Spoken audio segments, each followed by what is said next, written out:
Okay, so everybody is now logged into your Zybooks. There are a couple kind of generic questions that I did get about the class was what you need to submit. So some people have already gone through, finished some of the material, and they were ready to submit things. Remember when you go to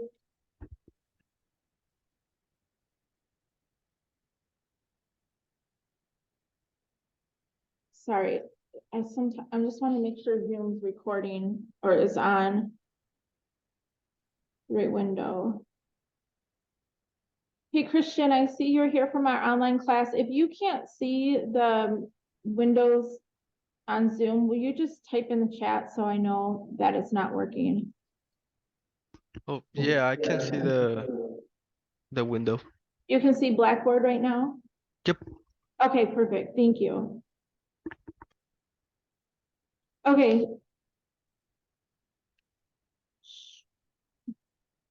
Okay, so remember what I had said last week with how I broke down the assignments. So there's the participation, the challenge, and the labs. And you can, for the first, I think, 4 chapters, you're going to do all of the participation, all of the challenges, and then check the assignment list for the labs. Most of the time, in the beginning, you're going to do all of them, but as we go on, they get longer. You don't need to do all of the labs. But you can use just one screenshot for each of those assignments.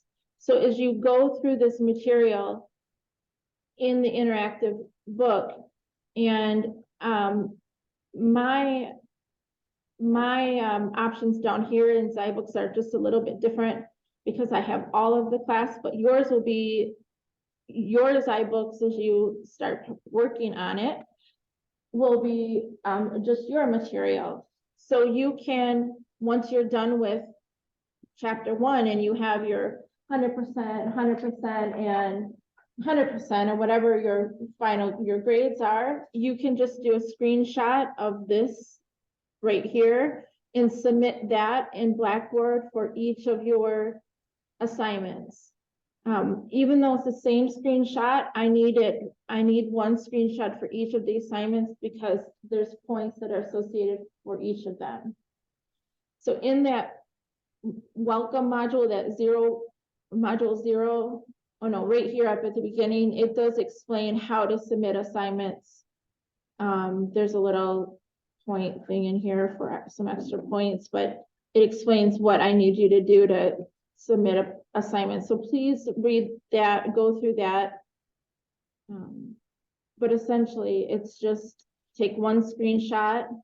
There's different ways you can get to it. This one's probably the easiest. And then I just use the snipping tool on PCs. Just take a screenshot, show chapter 1 or show chapter 2, whatever chapter you want. Save this as an image, and then that's the file that you're going to upload to your Blackboard. So the important thing here is that your Zybooks grades do not transfer over to Blackboard automatically. You have to submit assignments in Blackboard. I just was talking to a student last night he's in my Linux class. He was in this class last semester and he got an E, and I literally Zoomed with him every week until the end of the semester. And I said to him finally, why did you get an E? And he said, I don't know. I did everything. He didn't turn any of the assignments in. It was just horrible. But if I didn't talk to him yesterday, I can go in and change his grade, which is what I ended up doing. But if we didn't have that conversation, he would have went on with that E, and he did the whole semester's worth of work. So make sure you go over into Blackboard, check your grade in Blackboard. That's the grade that matters, and submit your assignments properly. The other type of assignment that you'll see in each chapter is a quiz. So there's the 3 types of things. And then the quiz is built inside of Blackboard. There are 25 questions, 4 points apiece. If you have any problems with the quiz, the formatting is sometimes a little wonky because programming tabs things over. But if you have any problems with any of the quizzes, let me know. That will be when you submit your quiz at the end, when you can finish all your questions, do save and submit. Once they're all done, it'll grade it for you right there. You'll get to see what's right and what's wrong. So you'll, have, if you have questions, then you can let me know. You can use zyBooks in another window to help you answer these questions. A lot of times there's pieces of code where you're going to follow along with a piece of code to figure out what will happen. So which line of code will print, will print the text, I won't quit, exactly like this. So how would you code that? So you're going to find the right solution. You could put even these in a compiler like Spider or PyCharms to test it out. So if I put this in a compiler, will it print out like this? Nope. If I put this in there, will it print out like this? Nope. So what is the right answer? You figure that out. Use your resources. In the online environment, there's nothing that's closed book. For me anyway, it's just impossible. So use your text, use your zyBooks, use your compiler to help you with the quizzes. Also, there's a small midterm. Also, with the final, you can use those resources as well. So, and then of course your grades are going to be over here. So assignments, zyBooks, there's your grades. I'll grade as you submit things. All right. So make sure you turn that stuff in. I just point that out because that was the questions that I got the most this first week as people start in with chapter 1. So one of the important things with this class is it is an introduction to programming class. It's not necessarily a how to use Python class.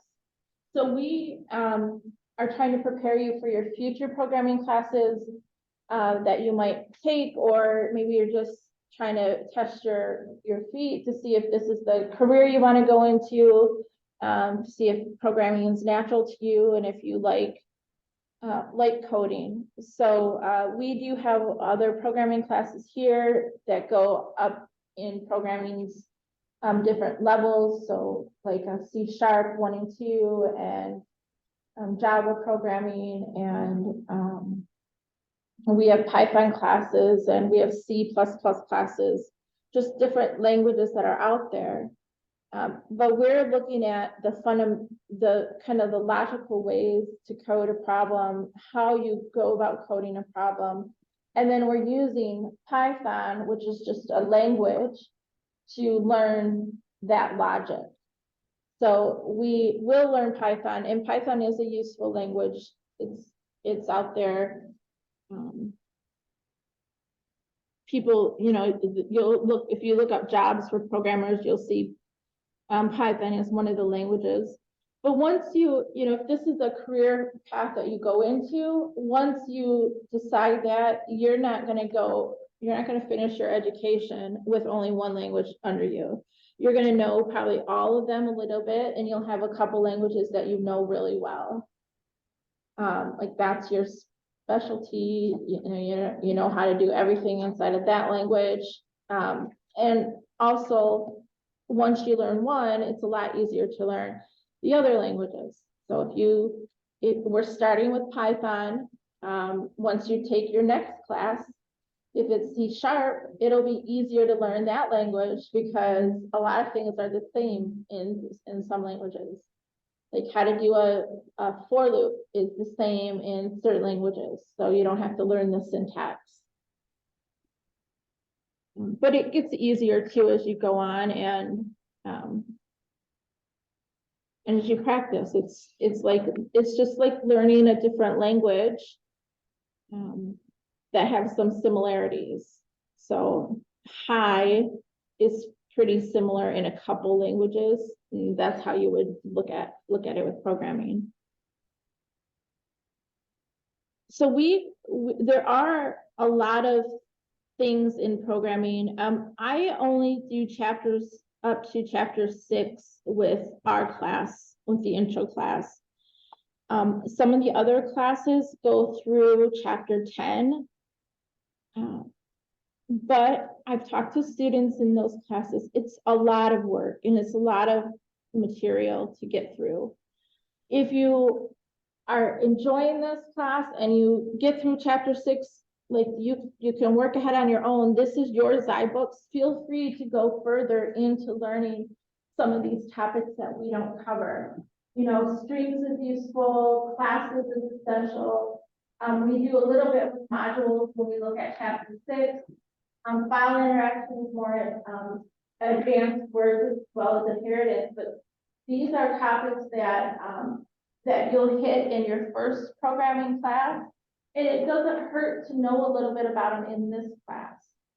But as I've taught this class a long time, and with different languages, I think it's really important to spend the time, slow down and spend the time in the beginning learning those fundamentals, like why am I writing a loop this way, instead of just saying, here's the loop, let's go on to the next subject and learn that next subject. So that's why I cover chapters 1 through 6. It's still a ton of work. But you can go on and do more if you want. It won't be part of your grade though. It's just up to you and where you're going with your learning and what you're trying to do next. As far as your next programming class, it won't hurt you that we stop at 6, because you're going to pick up at chapter 1 of whatever language that is. So you go to learn Java, you're going to pick up with chapter 1 of that Java, and that will be like going back here to how do you do variables and expressions in Java, or variables and expressions in C++ or C#. You always start with this chapter in those languages, and then you go on to the next ones. I've never had, even though, okay, we have 6 chapters, I've never had a student in this class say, that's not enough work. There's enough to do, plenty of stuff to do. So the chapters, chapter 1 is an intro to Python, but also there's a little bit about programming, how programming works, and a little bit about how zyBooks works.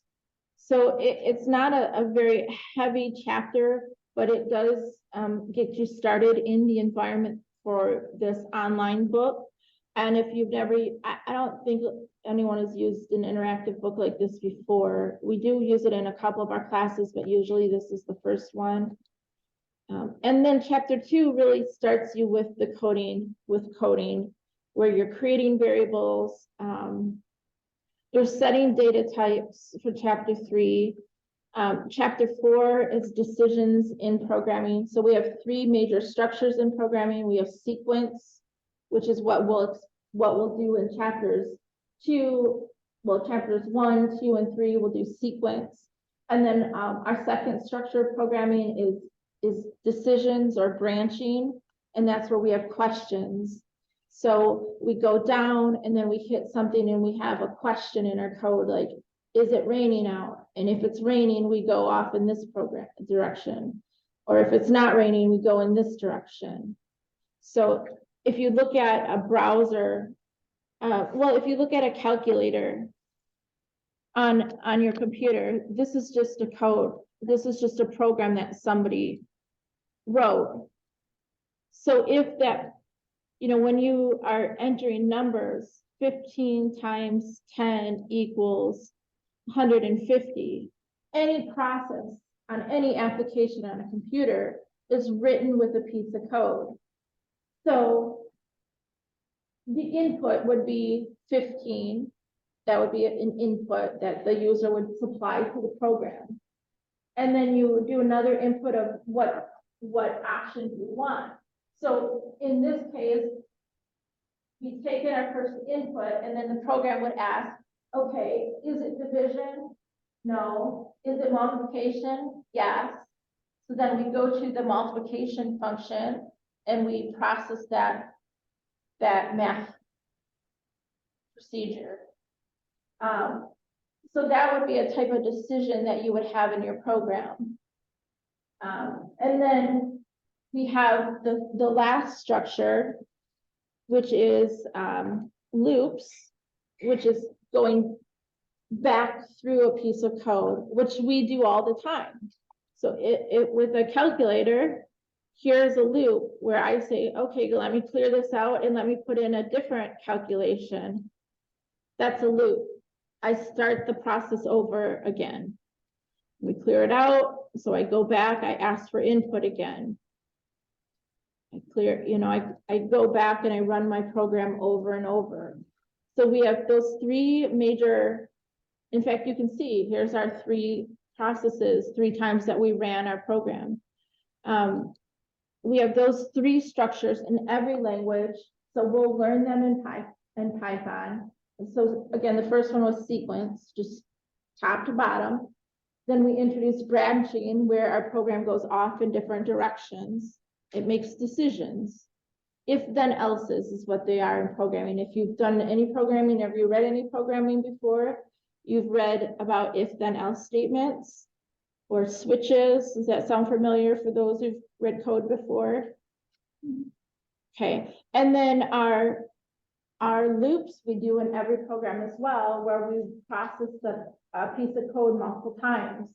And our major loops in our programming languages are for loops, do while loops, and while loops.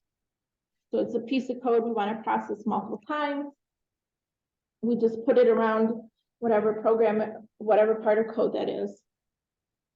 And then the last chapter is kind of breaking our program out into functions or modules or pieces of code that we want to isolate. And the purpose of that is reuse. So in programming, and this is all kind of explained with chapter 1, but in programming, we reuse code all the time. You don't want to repeat the wheel. There's things that are done that are already written.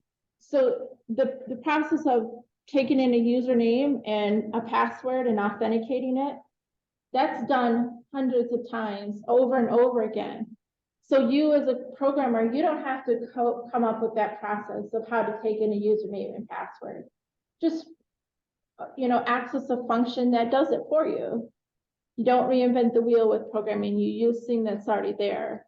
Same with math functions. Like I don't need to write a function that calculates area for me or the square root of a number for me. I'm just going to call the function that does the math for me because it's already there. So those are functions or pre-written modules that exist that we can reuse. And that's what we'll hit at the end of the class. We'll write our own. We'll see what functions are built into Python and to other languages. So any questions so far? Okay, let's see. Let me see what we want to hit in chapter 1 real quick. Because I don't want to hit on everything, especially because a lot of you are already gone through different parts of it. I guess I just want to stress it's really important to read too what the textbook is saying and don't just jump right into hitting, of trying to start what it is. You got to read what is in the textbook too to understand what they're trying to show you in the participation. So this is every program works with the basic process: input, a calculation, and an output. So an input, some sort of process, and some sort of output. And that's what this is showing you here. Just walking through that participation. It's really just like a recipe. You follow the steps to get an output. You follow the steps to make chocolate chip cookies, and in the end, you have a chocolate chip cookie. So you code the same way. That's a good analogy because as we get in with, as we go on with bigger programs, there's different ways to code that program, but you'll get the same output. So, you know, your grandma can make cookies different than you make cookies, but at the end, you still have a cookie. Right? You might go to the store and buy the pre-made cookie, and she might sift her own flour and roll her own dough to make her cookies. But at the end, once it's done, you both have a cookie. One is just done differently than the other, and maybe it's more logical, maybe it's not. But there's always more than one way to code a program once you get into bigger programs. So that's where a programmer comes into play. That's where you come into play. And your brain, are you a good programmer? You think about how you save memory on your PC, on your code. Do you code? I had a student once who said, oh, this is a great program. I have like 8,000 lines of code. Well, that's not a great program. That's just a long program. And that doesn't make it a good program. It might have a lot of unnecessary crap in there. So you got to code every line to think about how it interacts with behind the computer, and how much space it's taking up. And that's something you're not going to learn in this class. It's something that you'll learn as you go further into IT and further into to computers and understanding how data is stored and how that language that you're coding on saves data and operates. So it's a fun thing though. I personally, like I said it last week, I like programming over other things in IT because we have a solution. So we have a cookie at the end, or we have a program at the end that we can sell to somebody. Or you might even code something that's useful for you in your own life right now. And you didn't know how to do that before, but now you know how to code something. Like, I mean, like I've had, you could code anything, a lot of different things at the end of even this class that you might want to use in your own personal life. Something that interacts with the database, something that stores data for you, maybe something that categorizes, like you have different games in your Steam and it might categorize, your program might categorize games by things that by likes or things like that you value, and you could share that program that you've written with your friends and they can categorize their own games in their account, things like that. So there's a product at the end, which is what I like about programming. And it helps to be strong in math, but don't let that scare you either, because a lot of things are written for us. You just have to be able to think logically and walk through steps and processes. So walk through what each piece of code is doing line by line. And as you go through these beginning programs inside of Python, it'll show you that. Like, run the program, you can see what's happening with each of these variables. And you can see this is the sequence process. You start at the beginning, you go down to the next line, the next line, the next line. It's a sequential process that your program is running.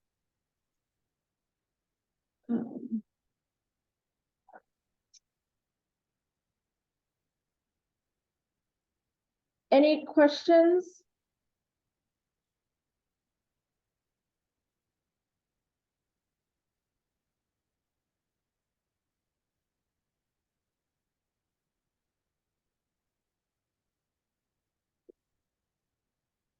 This first program here using the Python interpreter, this in section 1.2 programming with Python, this is a very common program to start with.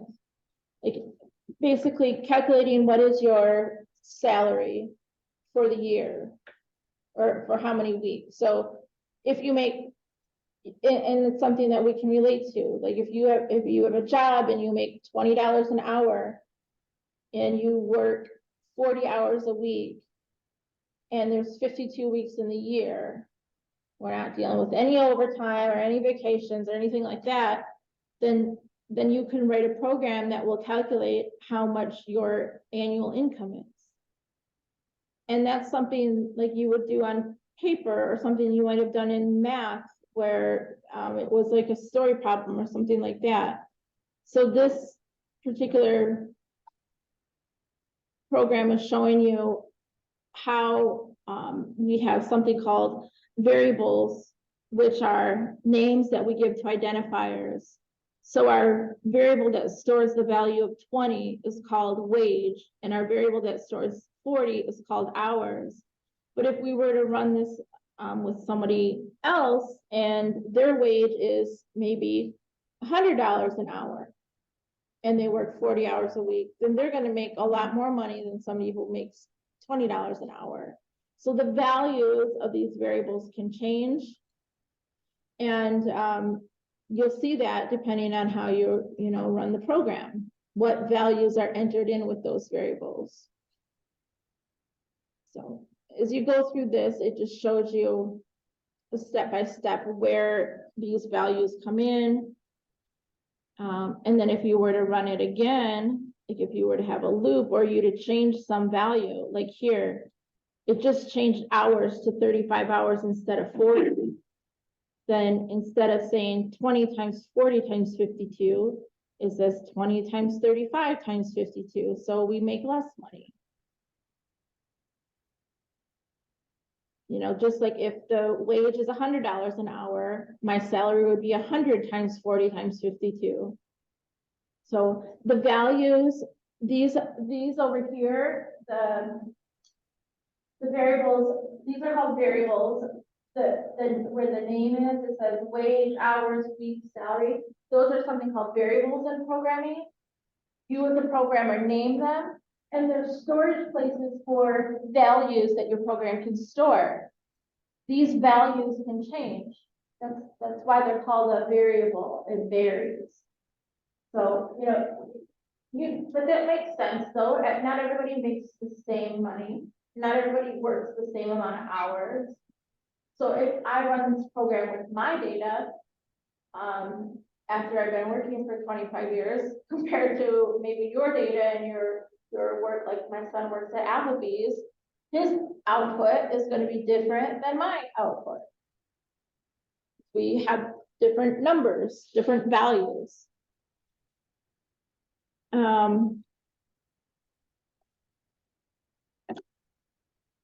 It's just some terms.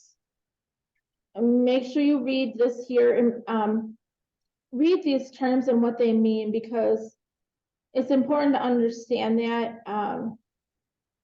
what comments are, what functions are, assignment statements, what those mean, expressions or calculations, those things.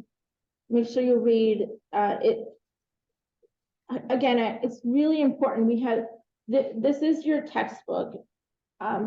It's online, but it doesn't give you a lot of fluff, which I kind of appreciate it. It's just a little bit of reading, a little bit of material. Make sure you read what's there. Even if you don't like reading, then you can do voice, highlight this and have someone read it through the Google Voice and have them read it to you.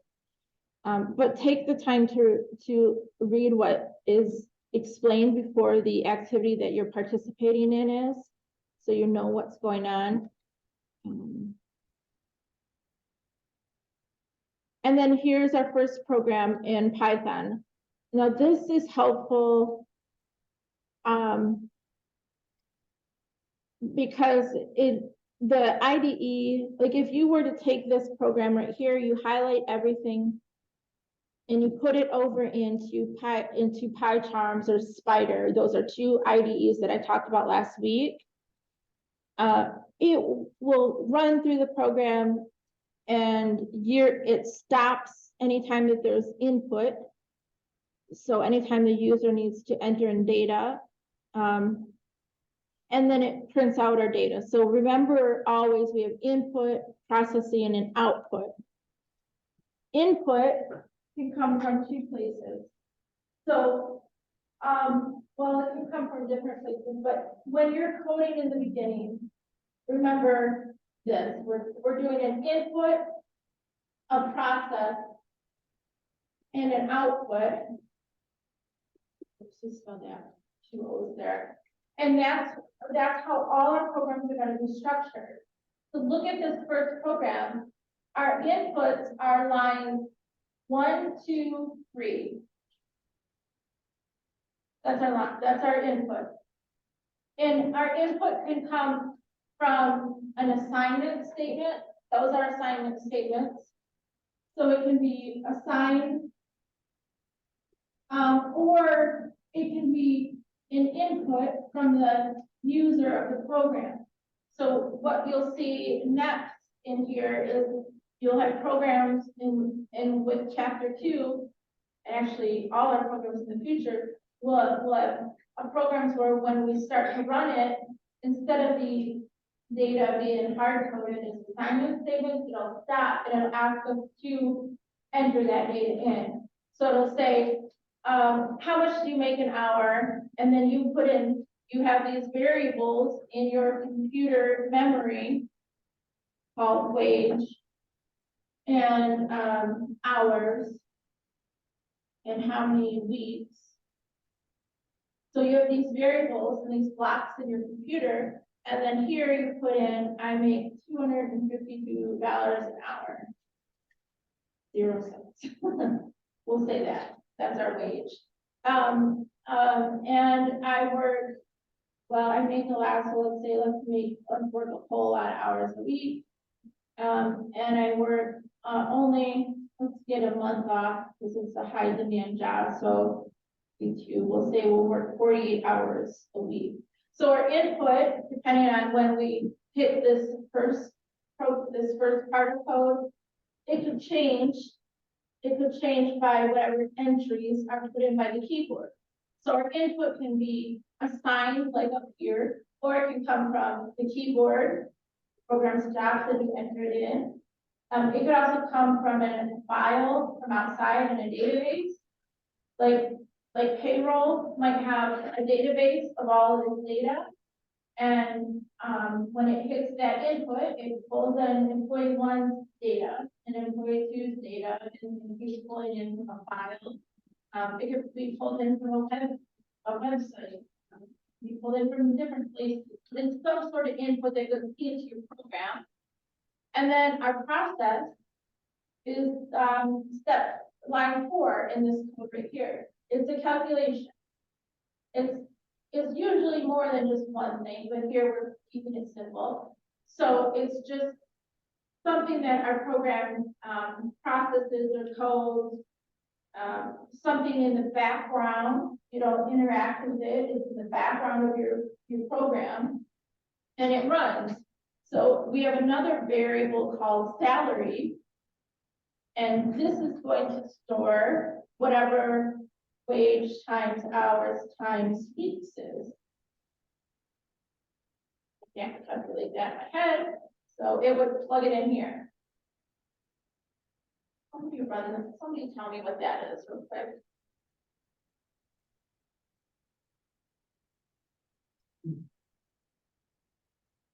$252. We made a lot of money every month. But we worked a lot, 60 hours. We're gonna take 1 month off here. I probably do.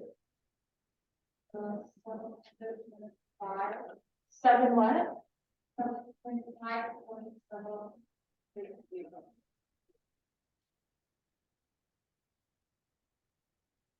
Like 700 and already I know.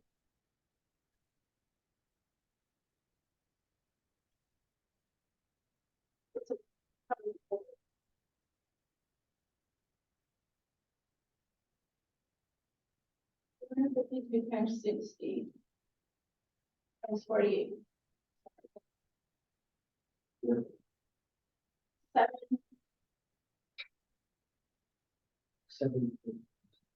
So we make $725,000 a year. 725,000. 760. All right, that's pretty cool. We work a lot. But, we have one lot, I guess, or we make almost $1 million, or we make $250,000 a year.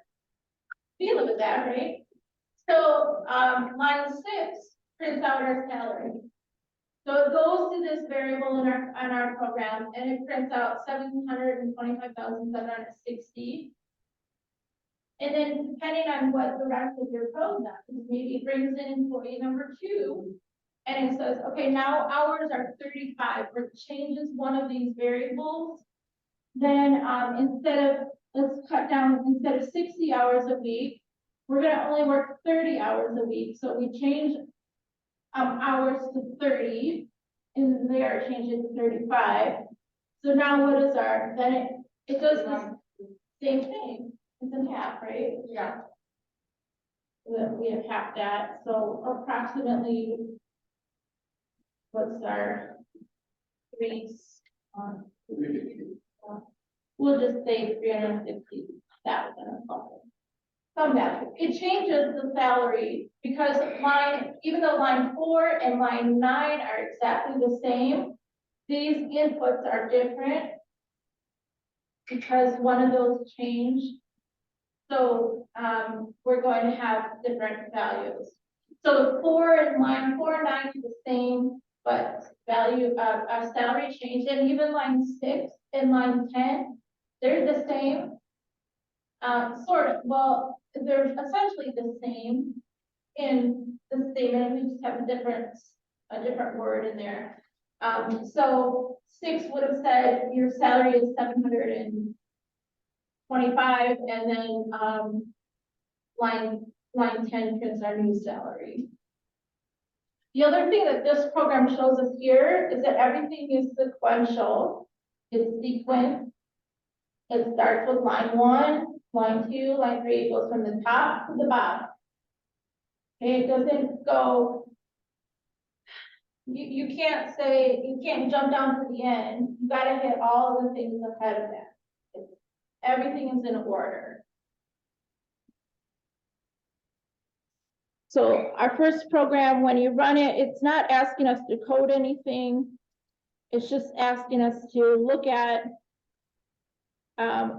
what's going on there.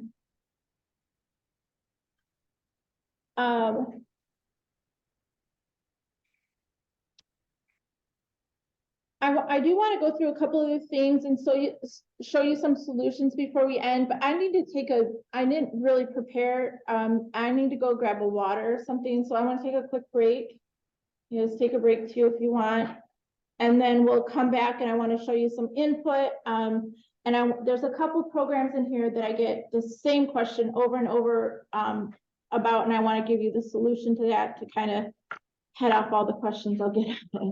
So, anyone on Zoom, just hang tight. I'm going to just pause the recording real quick and then remember to pick it up when I come back.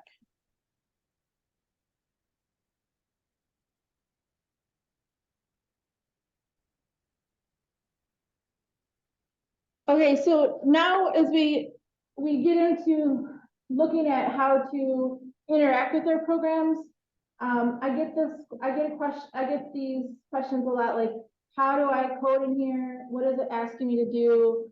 And how come what I'm trying to do isn't working? So you have basic output. We use a print statement.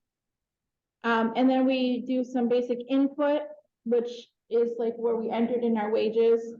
And we have 2 functions that are built into Python. One is called print that we can use. This is how you use it. This is one way of how you use it. You do print and then open parentheses. I usually use a double quote over a single quote, and then a closing parentheses. And then anything within those parentheses is called a string literal. It'll print to the screen of what we want it to say. So here's our first program. This is our first challenge, 131. It says, write a simple statement that prints the following: 3, 2, 1, go, exclamation point. So you have to write the code. You can't just say 3, 2, 1, go, exclamation point. You got to write it in the language in order to run it. So when we, if you were to type that and you hit run, you're going to get an error because this isn't code. This isn't how you do that in Python. How do you do it? Well, look, before it asks you to do something, it'll explain, the process. So up here it says this is how you do basic text output. So we want to use the print statement, open that up. You can use single quotes or double quotes. There is a difference. I use double quotes because if I had a parenthesis or if I had an apostrophe in this string, like Katie's name, if I use single quotes instead of double quotes, then that apostrophe would be read as the end of the statement, and it'll explain it further on. But in the beginning, it just shows you the single quote up here. If you knew that already about the double quote, you could use either or and it would still work. So here's a basic print statement, but this would, if I ran this here, this is going to be marked wrong because even though I used the print statement correctly, I didn't have the same output that was expected. So my output should say 3, 2, 1, space, capital G, lowercase o, exclamation point, and then I run it. And what Zybooks does is it says, okay, we're testing for the output. Here's your output. It's done correctly. All good. You get, you get a blue check mark there. You get 10 out of 10. You pass that part of the program. I get questions on this one too, 132. We're just using print statements here to display this series of asterisks to the screen. So it's not, there are easier ways to do it with loops, but we're just in our first week, so we don't know loops yet. So you're just gonna write 1, 2, 3, 4, 5 print statements that prints the asterisks out to the screen. We'll go down here. Actually, here's the first one that's written for us already. So you see line 1 prints 1 for us. So we're gonna pick up with the one here. You can delete this line 3 if you want or leave it in there. It's all something called internal documentation, so read about that. It doesn't process, but here I'll use a print statement to do my second line, which is, well, I'll stick with the single quote, asterisks, and then what does it look like? 1, 2, 3 spaces, asterisk, single quote, and then that's this line. See? So all it's asking us to do is repeat that process to create that that figure 8. And it did the first line for us. Yeah.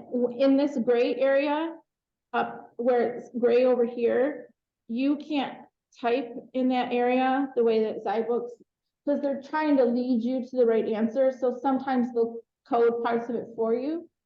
So that part you can't type in, you can only type in this green area here where it's open. But you could put a bunch of spaces down there. That's all white space. Doesn't matter. Run our program, make sure we test it.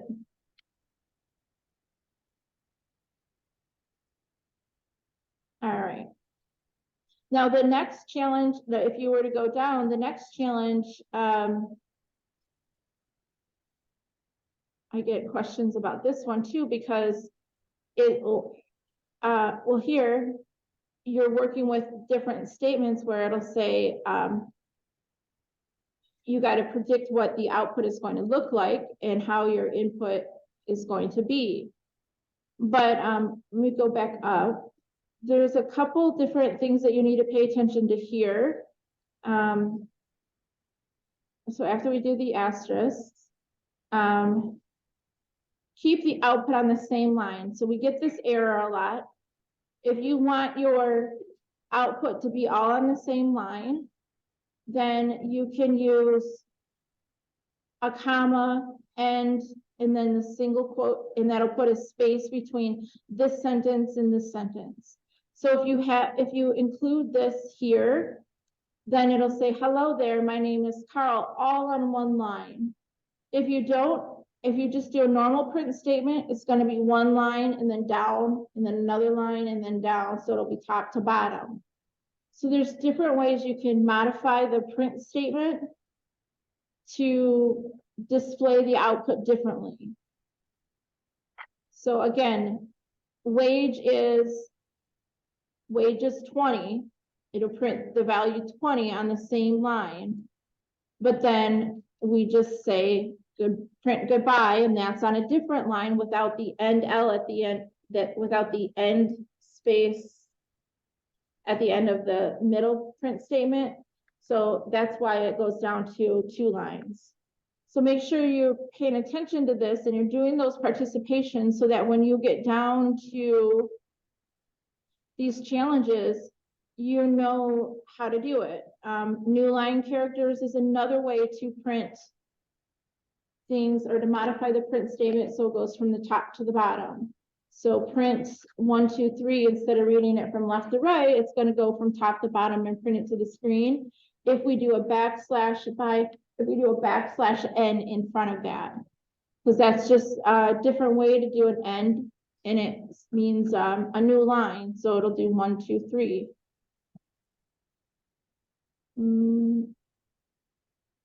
So read about white space. Here, this participation is asking, I'll get this question sometimes. It's asking, okay, if this is what my values are going to be, what is my output then? So you gotta say, instead of, you don't have to code the input, you don't have to code it, you just say what the output is going to be. So this would say you are 22 years old, period. Oops, I have a space there. Now, if you were to forget something like the period, you're going to get an error. This is how zyBooks is kind of helping you to figure out your error.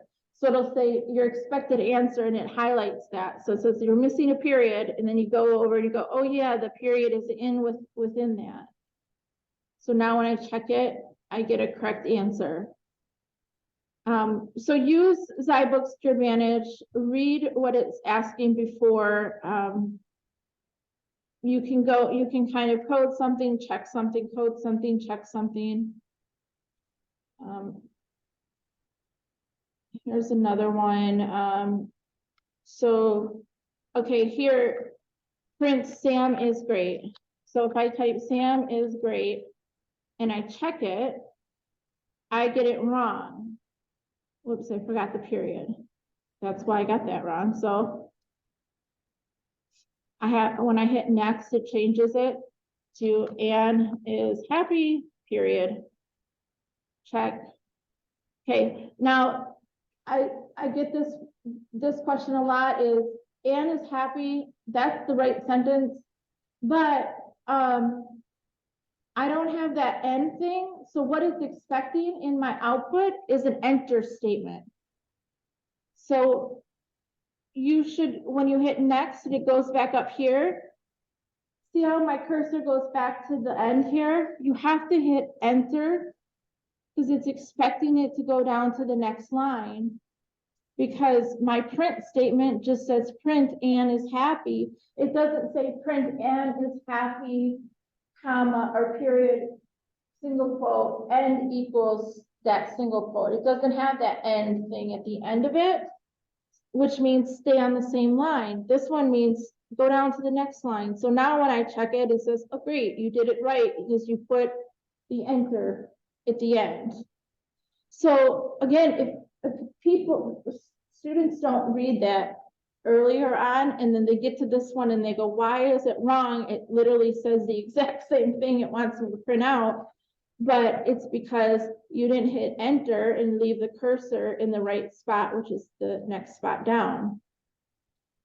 So Joe is good. Again, we don't have that end, so this is going to say Joe is good, period, enter to go down one. Okay, now again, if you didn't put that enter at the end, it's going to cause a problem. This one will say Sam is 20. This is how you insert the value of a variable inside of a sentence. There is, well, actually it'll say Sam is space 20. Bless you. There's no period.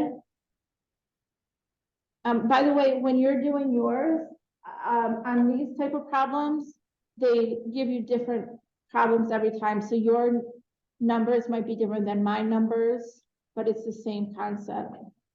Oh, see, I just did it myself. I said Sam is 20 and I forgot to hit the new line or hit the enter. So I get that error. I can't go on until I fix it. I mean, I can go on, but it'll be wrong. So same thing here. Bob is 23 years. Look at, you know, where is there spaces? Make sure you're doing the capitalization. Bob is 23 years, period, enter. That should work. Good.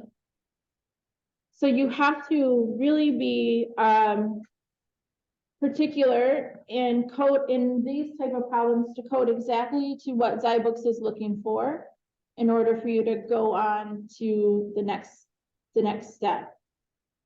The next concept is input. This is where the program stops and it asks for the user to enter in something. So there's a function called input and you put that into a variable. So if I want to complete here's one. If I want to complete a statement that reads a user into the variable myvar, then you just say myvar equals input. Meaning my variable. Input is a function, so it has two empty parentheses at the end of it. Everything in Python, this is very, very, very important. Everything in Python, when you use just the input, is read in as a string. So that there's different types of data that you can store. You can store numbers and you can store strings, which are words. If we just say, if we're dealing with words and we say, enter in a name of my best friend, that's a word. So I could just say best friend equals input and it will take in that string. But if I'm dealing with numbers like wages and salary and weeks, and I want to do a calculation with it, I have to convert it to an integer or a float in order to make it read as a number. So we'll learn that later on, but everything in Python for the first chapter, at least, just remember that everything's running as a string. So that means you can't do a calculation to it unless you convert it to a number. So this is in chapter 2, we really get into it, but here's the basic differences in this figure 137 and 138. My string equals 123. This would be like a house number, like my address is 123 Main Street. you can't do a calculation to that. It's just a number that's part of a string. But if I wanted to do a calculation to it, I have to convert it to an integer. Integer is just a number, right? A whole number. So you say my int equals integer, and now it's a number. So now you can do something numerically with it, like do a calculation. Like if I say enter in wages, wage equals int input. I have to convert the wage to an integer, otherwise I won't be able to do a calculation with it. So pay very close attention to it, because that's our next program and where I get a lot of questions. Let me load the default template on 131.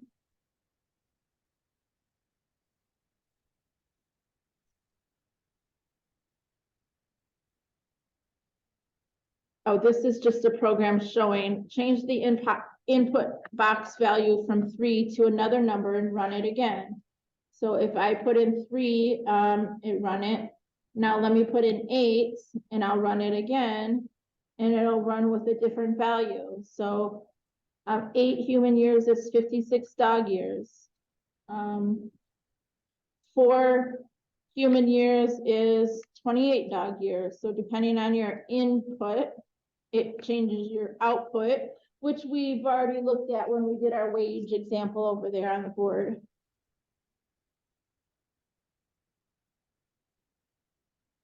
One, 3, 4.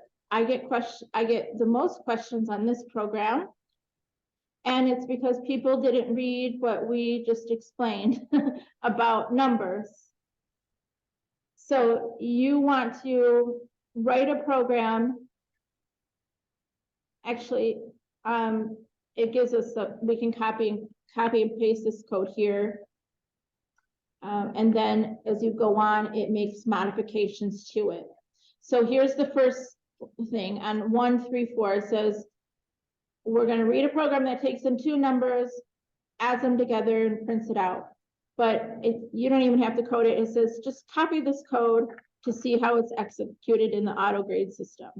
So copy that, put it down here on line 3, and then I'm going to run it. And it says num1 equals input, num2 equals input, and then it prints 1 and 2, prints the answer. So this is showing you how Zybooks deals with input.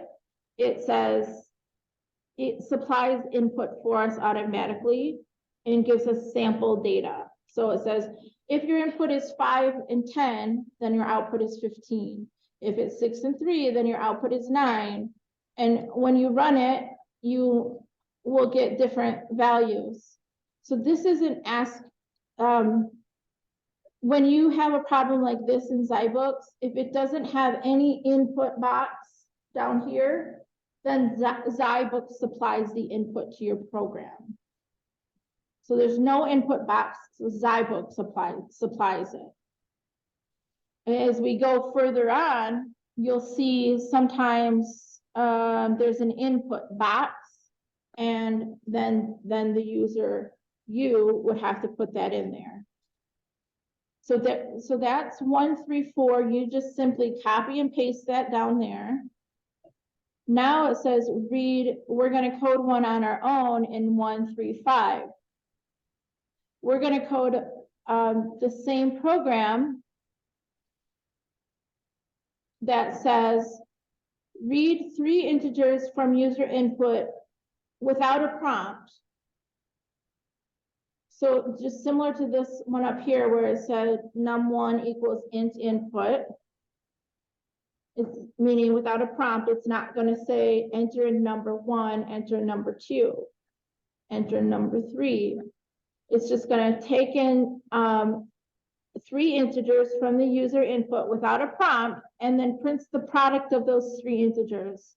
So a product is number 1 times 2 times 3. It's just multiplication. So example, if input is 2, 3, 5, then the output is 2 times 3 times 5, which is 30. And this, our system will run your program, supplying it with different input values, to ensure it works properly. There's no input box here, so we don't need to do that. We're just going to code this to take in 3 integers without a prompt and then print the product.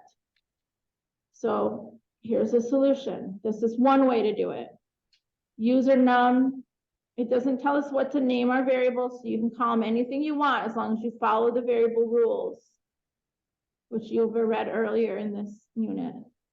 So user num1 equals int input. We convert it to an integer. User 2 equals int input. User number 3 equals int input. So those are my 3 variable names, and then I print them as number 1 times 2 times 3. I run this program. I don't supply my own input. In this example here, Zybooks is supplying some sample input to test my output.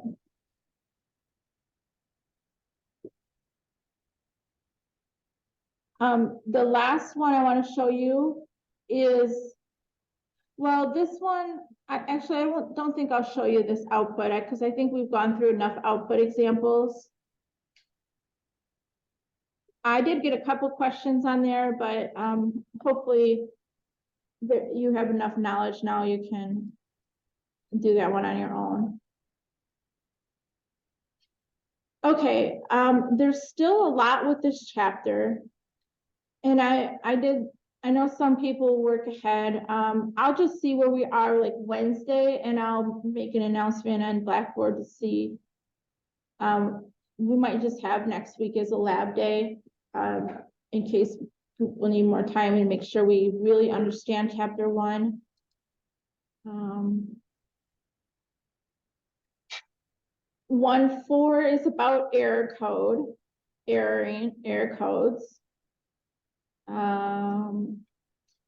15 talks about that IDE. It's really short, or 1.5, I mean. I always love this old picture of the programmers from the 40s. Because they were women, some men were off to war. So some earlier coding done by women, that's kind of interesting. This part of the chapter talks about how data is stored in memory. It is important, so make sure you read it, but it's some basic computer background. You know, when you read every computer book, the first chapter of every computer book has basically the same information: how computers were started, how data is created, how it's stored.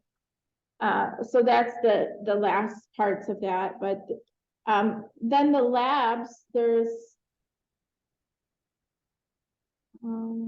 let's see, what labs do I assign? Chapter 1 labs. So you're gonna do 1. You're gonna do 112, 113, 14, 15, 16, 17, and I didn't require 18. So you don't have to do 18, but you can if you want. The first few labs are training, like how to work things out. And then 15, 16, and 17 are labs that you're going to do on your own. As an incentive for those who are watching the video and all the way to the end, and then you guys staying to the end too, we'll give you one solution to one of these programs. Let me see which one. Then you can just look at it and see if it matches up with yours.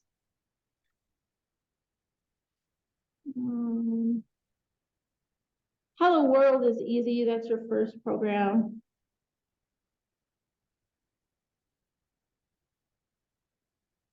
Actually, 116 is pretty easy too. I want to give you an easy solution.